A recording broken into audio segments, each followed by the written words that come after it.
मेरे प्यारे साथियों, सबको प्यार भरा नमस्कार स्वीकार हो। आज मैं आप सबको अपनी सहेली पूनम शुक्ला का एक आर्टिकल सुनाने जा रही हूँ। पूनम शुक्ला ने हमारे पास बड़ी प्यारी सी कहानी भेजी है। पूनम शुक्ला कहती हैं, एक बड़ा भाई था जिसका नाम था राजकुमार। राजकुमार बहुत बड़े सेठ थे, साथ ही भगवान के बड़े भक्त थे, बड़े साधक थे, भगवान में बहुत विश्वास रखते थे। तो एक बार उन्होंने अपने छोटे भाई मनोज को 5,000 रुपये उधार दिए।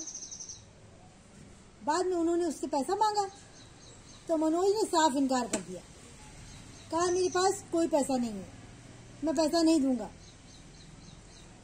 अब राजकुमार को बड़ा गुस्सा है और रोज उससे तगादा करे, छोटा भाई देने को तैयार नहीं।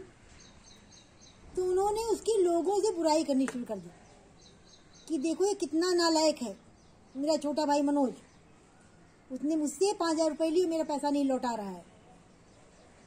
लोग उससे कहते मैं नहीं दूंगा। धीरे धीरे उनमें दूरियां बढ़ने लगी, बोलचाल बंद हो गई, एक दूसरे से बेहद नफरत करने लगे, आना जाना खत्म। यहाँ जो राजकुमार थे सेठ जी, उनका मन अत्यधिक बेचैन, पूजा पाठ में भी मन न लगे, उठते बैठते सोते जागते बस वही छोटा भाई याद आए, कितना नालायक है, मेरा पैसा नहीं दिया उसने, छोड़ूंगा नहीं उसको, देख लूंगा।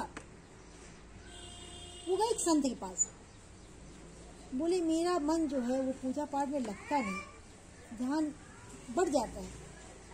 उन्होंने पूछा ऐसा क्या हो गया? तो उन्होंने सारी कहानी बताई, भाई मेरे भाई ने पैसा लिया, लौटा नहीं रहा। तो उन्होंने कहा देखो भूल सबसे होती है, ताली दोनों हाथों से बजती है, तुम जाकर के उससे क्षमा मांग लो, तुम्हारे मन को शांति मिल जाएगी। तो राजकुमार सेठ बोले, एक तो मैंने उसको अपना पैसा दिया, उल्टा मैं ही उससे क्षमा मांगू जाकर के? मैं नहीं मांगूंगा, मेरी भूल क्या है? तो संत ने कहा कि तुम्हारी पहली भूल ये है कि तुमने सबसे उसकी आलोचना की, उसको बुरा भला कहा।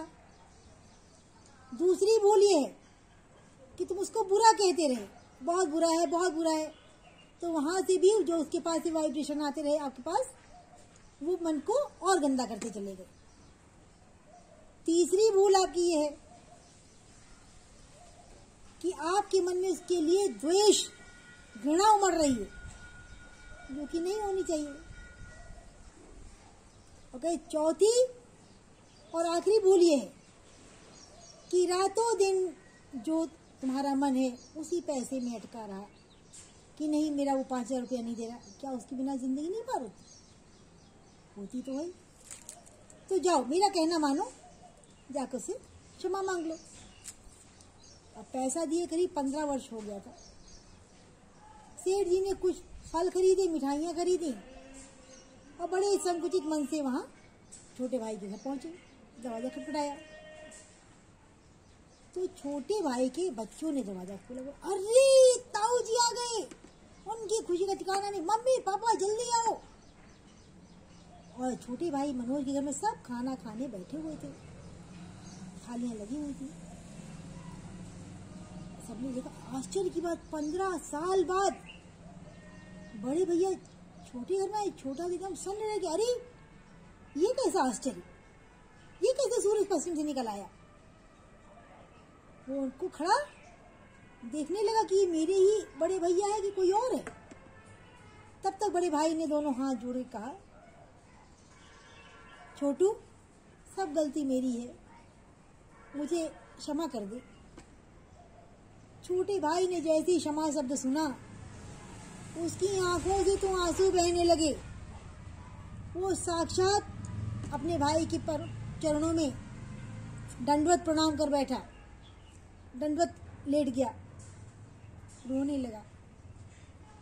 उसको रोता देख बड़े भाई के भी आंखों से आंसू बहने लगे, और जो उसकी आंख के आंसू थे वो उसके छोटे भाई की पीठ पर पड़ रहे थे।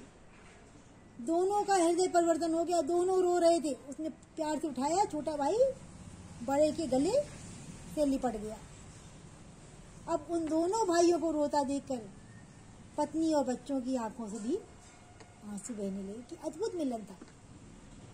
छोटा बोला, भैया गलती सब मेरी है, रुको मैं भी पैसा लेकर आता हूँ। बोले ना, मैं पैसा लेने नहीं आया हूँ। लेकिन छोटा तुरंत भागा, अलमारी से उसने पैसे निकाले, 10,000 लेकर आया। बोला भैया इसे ले लो।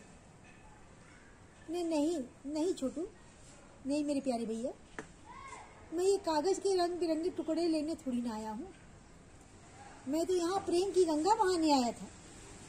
जो हम दोनों में दूरियां आ गई, हमारे संबंधों में खटास पड़ गई, मैं तो उसे मिटाने आया था। मुझे इसकी आवश्यकता नहीं है। छोटे ने कहा, नहीं भैया इसे आप ले लो, नहीं तो मेरे हृदय की तपन शांत नहीं होगी। भाई मैंने तो 5,000 दिया था, वो इसका ब्याज लगकर हो गया होगा 10,000 करीब ना। उसके बाद कहा, भैया बस खाने के समय सब लोग खाना खाने आने बैठो। बहू भी आग्रह करने लगी, नहीं बड़े भैया खाना खाकर जाइए।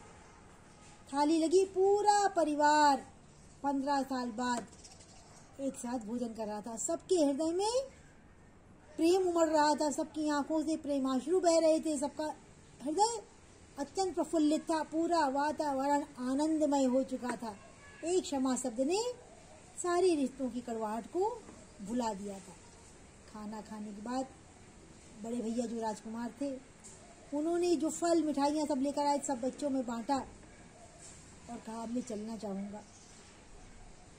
छोटा भाई बहू दोनों हाथ जोड़ के खड़े हो गए, भैया कुछ दिन और साथ में रह लेते, बहुत अच्छा लगा, जाओ नहीं। और आंखों से प्रेम भरे आंसू बहने का, नहीं तुम लोग आना। और सारी कड़वाहट वहीं से खत्म हो गई। हंसी खुशी राजकुमार सेठ अपना पैसा लेकर के अपने घर वापस आए। अब उनके हृदय में अत्यधिक शांति थी, सुकून था, आनंद था और उनका मन ईश्वर को बार बार धन्यवाद दे रहा था। उन्होंने जब शाम को ईश्वर की आराधना की, वंदना की, उन्हें अत्यधिक शांति मिल रही थी, बहुत आनंद का अनुभव हो रहा था। तो आप लोग मुझे बताना कि आप लोग को ये पूनम शुक्ला की कहानी कैसी लगी। कहते, क्षमा शोभती उस भुजंग को जिसके पास गरल हो, उसको क्या जो दंतहीन विषरहित विनीत सरल हो, जो क्षमा करने के योग्य हो और क्षमा कर दे, बहुत बड़ी बात है। तो भाई मैं अपनी वाणी को विराम देती हूँ। आप सबका दिन मंगलमय हो, इसी आशा के साथ, इसी उम्मीद के साथ आप लोगों से विदा लेती हूँ। सबको टाटा बाय बाय।